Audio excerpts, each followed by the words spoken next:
বাংলাদেশে রাজনৈতিক পট পরিবর্তনের পর ভারত ভিসা বিধিনিষেধ আরোপ করায় যশোরের বেনাপোল স্থলবন্দরের কর্মযোগ্য অনেকটাই কমে গেছে। ফলে সেখানে বিভিন্ন ব্যবসায় জড়িতরা বেকায়দায় রয়েছেন, কর্মহীন হয়ে পড়েছেন অনেকেই। বেনাপোল চেকপোস্ট দিয়ে ভারত বাংলাদেশ সহ বিভিন্ন দেশে যাতায়াতকারীদের সহযোগিতায় সীমান্তে গড়ে উঠেছে নানা প্রতিষ্ঠান।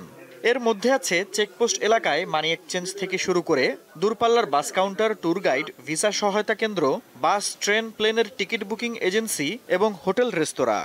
কিন্তু এসব প্রতিষ্ঠান এখন খারাপ সময় পার করছে।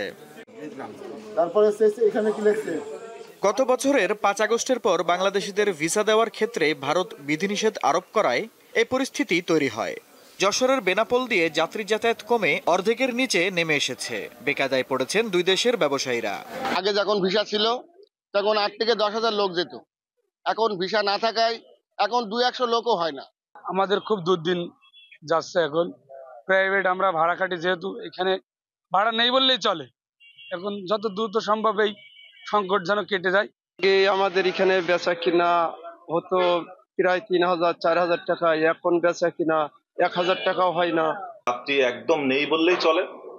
যাত্রী না থাকার কারণে আমাদের ব্যবসা বাণিজ্য একদম পুরোটাই লস।